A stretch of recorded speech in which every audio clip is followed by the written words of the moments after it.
మార్కెట్లో రిస్క్ తీసుకోకపోవడమే అతిపెద్ద రిస్క్ అండి. అన్నా, బండి నడపడానికే కాదు, దాన్ని కాల్చాలన్నా పెట్రోలే కావాలి.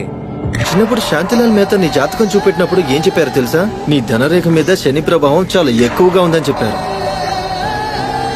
జేబులో మనీ ఉన్నప్పుడు జాతకంలో శని ఉన్నా మనల్ని ఏం చేయలేదు సార్. డార్లింగ్, ఇప్పుడు నా టైం నడుస్తుంది. మీ మహారాజ్ గారు బండే కాదు, ఆయన కోట కూడా కొనగలను. చూడండి, సిగరెట్ తాగే అలవాటు నాకు లేదు, కానీ లైటర్ ఇప్పుడు నా జేబులో ఉంటుంది. తగలా పెట్టడానికి the most expensive thing in the world is trust. ఈ people can't afford. Share market ఎంత లోతైన బావంటే దేశంలో ఉన్న డబ్బు దాహం మొత్తం తీర్చేస్తుంది. అందుకే నేను ఈ బావిలో దూకాలనుకుంటున్నాను, బాగా లోతుకు వెళ్ళాలనుకుంటున్నా. ధైర్యాన్ని జేబులో మర్చి పెట్టుకోవడం వల్ల ఏ ప్రయోజనం లేదు. ధైర్యంగా గుండెల్లో పెట్టుకోవాలి.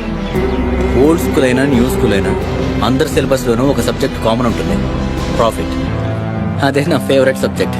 నీ కొడుకు ఈ దేశంలోనే అతిపెద్ద అడ్వాన్స్ ట్యాక్స్ పేరుగా మారిపోయాడు, రూపాయి కన్నా పెద్దగా.